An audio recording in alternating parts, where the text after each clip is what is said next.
It was a horrific motorcycle accident, and I did incredible damage to my arm, and it looked like I would lose all use of my right arm and hand. Hi everyone, welcome to the Examine Life Daily. I'm Autumn. And I'm Bob. And today we are talking about Viktor Frankl, sort of his life, his perspective, and the incredible therapy that he brought to the world that you can bring into your life to really just help you through hard times. So I first read Viktor Frankl many years ago. I was a young man, and it just had a profound impact on my life.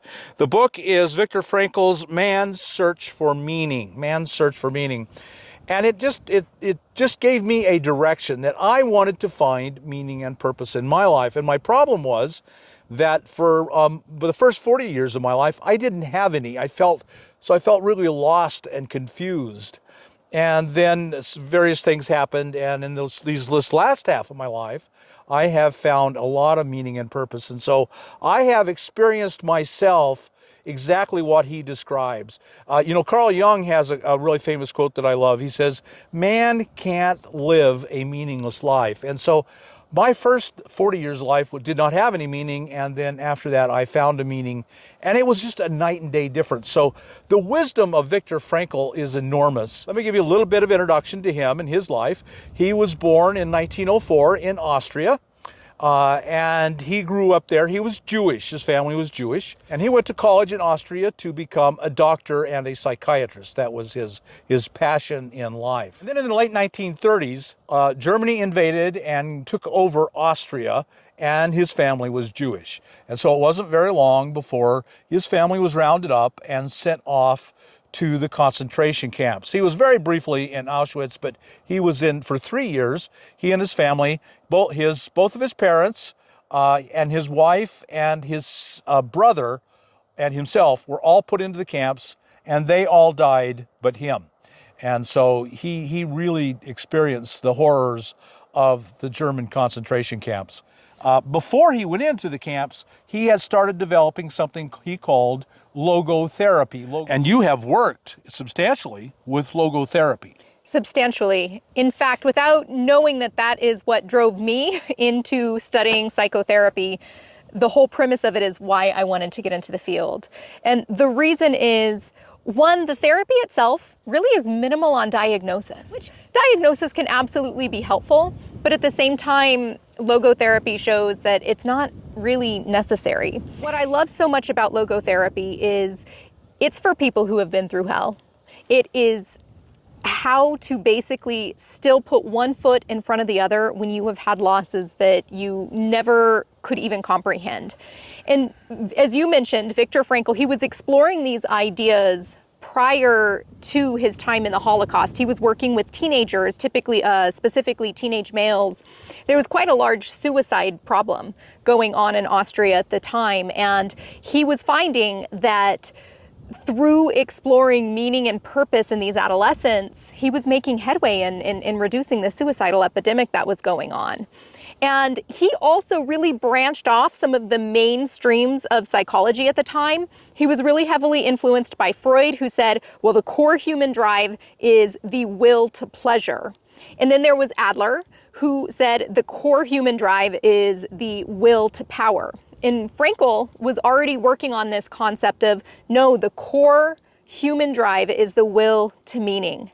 And then Bob, as you mentioned, when he was in the camps, he basically really put all of his previous theories and applications of this to the test as much as possible. So he observed it, he tried to teach this in the camps, and as Bob mentioned, he went on to found a tremendously valuable form of therapy that is just, it's so helpful.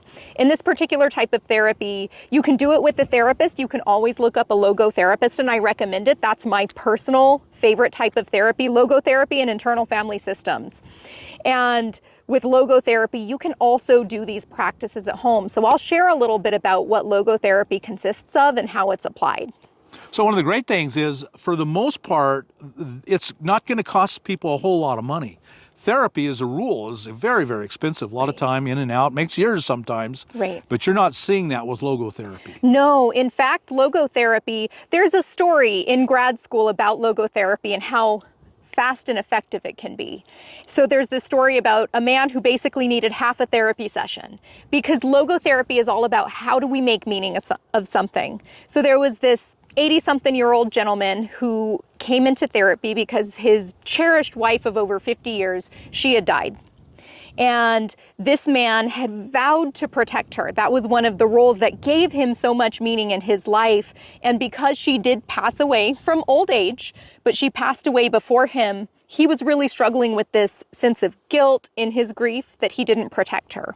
And he happened to go to a logotherapist, and the therapy session seriously was like half a session, because the pain that this man was going through in the loss of his wife, he got to spare her from that pain, because this husband knew how the wife would be grieving. So as soon as he was able to basically see, I protected her from what I'm going through, it gave meaning and a purpose to the pain he had.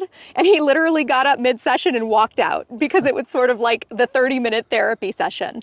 But that is just an example of the power of, as soon as we have meaning and can see that clearly, it can just completely shift the whole process of our grief. Absolutely.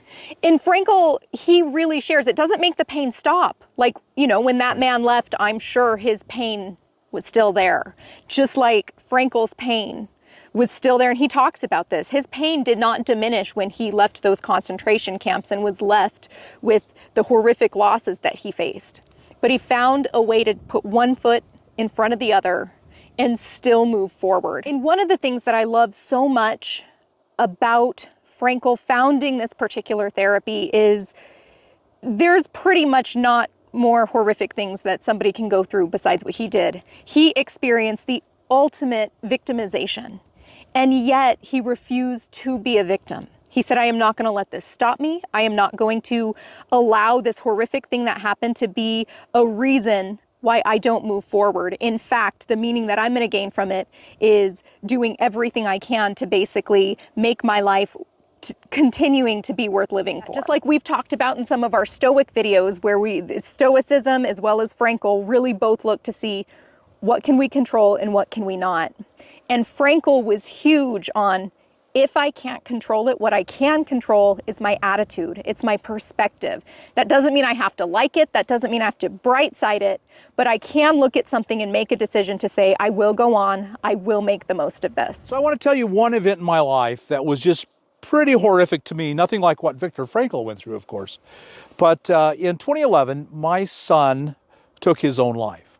And that's an event that is incredibly harmful and destructive, and it just filled me with grief. And even more, I think, more destructive was shame. And then a few months later, I had a motorcycle accident, and it was a horrific motorcycle accident, and I did incredible damage to my arm, and it looked like I would, my right arm, my right-handed, and it looked like I would lose all use of my right arm and hand for a little while. As you can see, I did not. But when I found all that out, it was just so overwhelming that I made the decision to take my own life, that I was not going to live. So within a couple of weeks of that event that I just described, I was driving down the town. I was in physical therapy because I still couldn't move my fingers. I couldn't move my hand. I couldn't move my shoulder. It was all locked up. I was in physical therapy. And I was driving down the freeway, and there was this terrible accident. Really terrible, terrible accident. And I just got through. And then they closed the freeway for a long time. And then I read about it in the newspaper, the local newspaper. And it turns out they talked about this man who had been killed.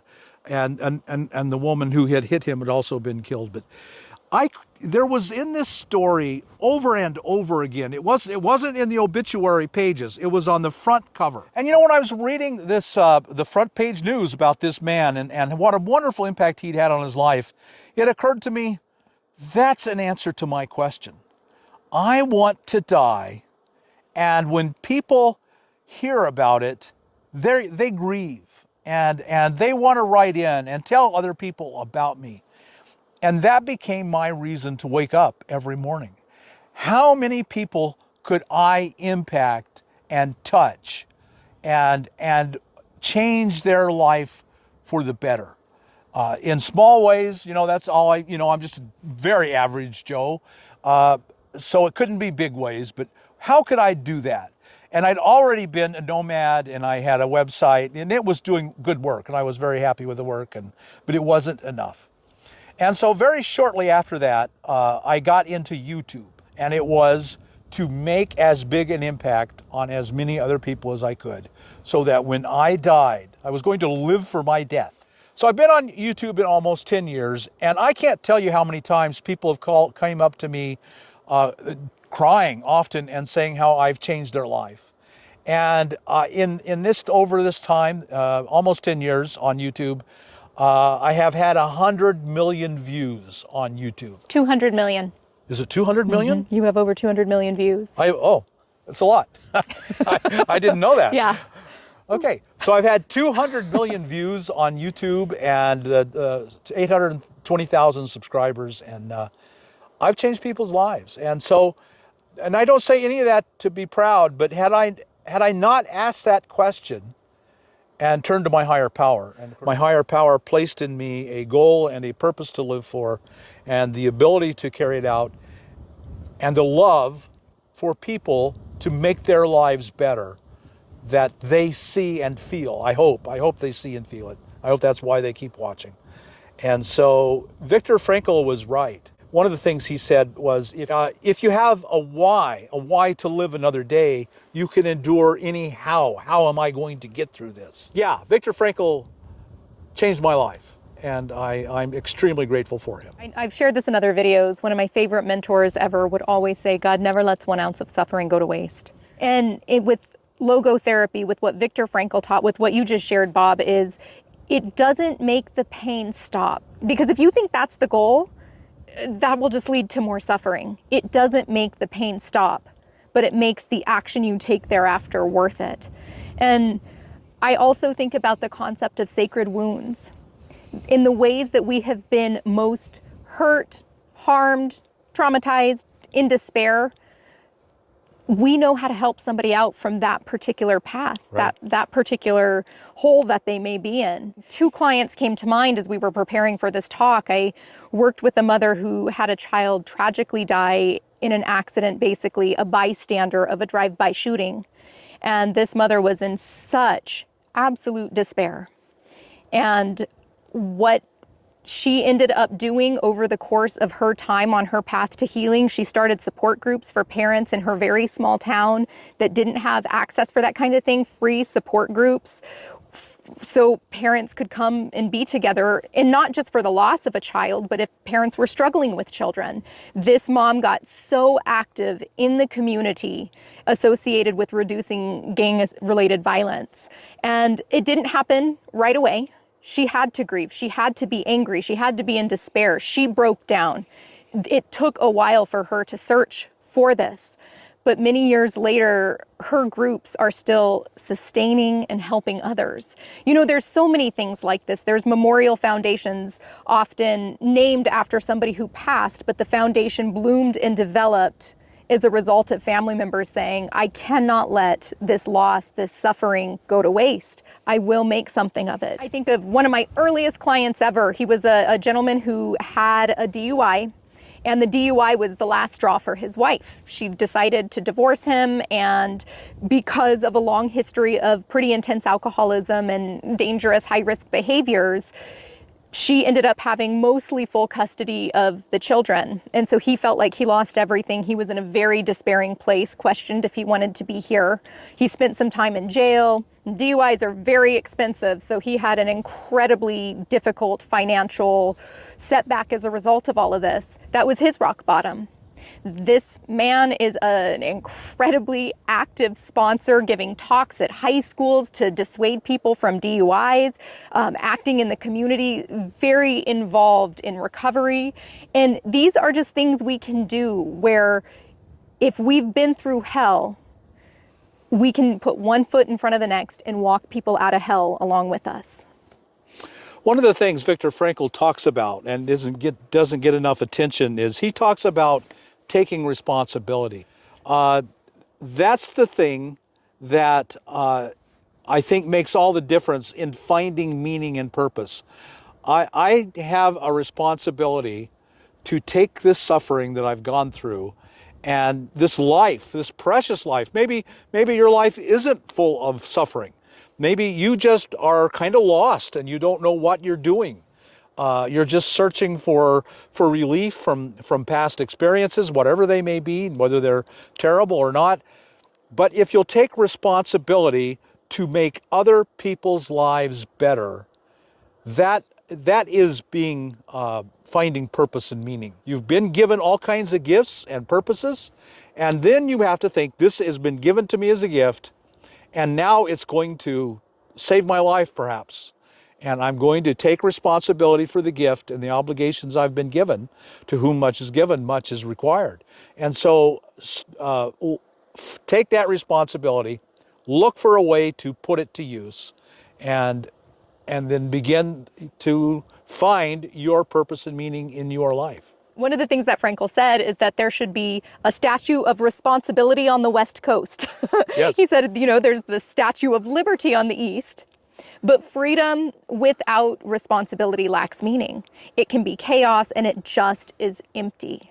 And so responsibility is a tremendous, tremendous gift to give yourself. So I want to share fairly as quickly as I can a quote from Viktor Frankl.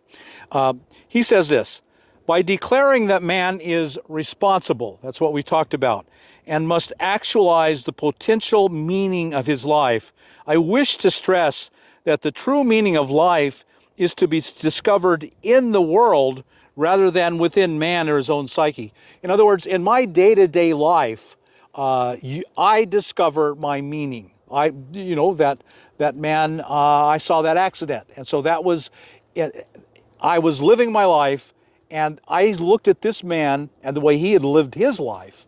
And I said, that is how I want to live my life. I want to have the maximum impact I can on others. The more one forgets himself by giving himself to a cause to serve or another person to love. And that's what I did. I threw myself into a cause to serve and to people, a group of people that I could love, people who needed to find a way out of forward in their life by becoming nomads. And that worked for me. So I love Viktor Frankl, and I love this concept of losing yourself in service and love to another. When we have a role model like that guy in the obituary, he was a role model to you. And if we can find that, if you don't have a role model, basically saying, who out there is living a life that I really deeply admire and respect and that I want to emulate, I would be curious to hear who has inspired you. Who throughout history could be dead, could be alive, could be a public figure, could be in your own personal life, but who has been kind of a guiding force for you that has led you to say, I want to live my life like that because what they did was good. All right, folks, I hope you got something out of this video. If you did, definitely hit that thumbs up button, subscribe to our channel, and comment below. We'll look forward to seeing you next time, folks. Bye-bye. Bye now.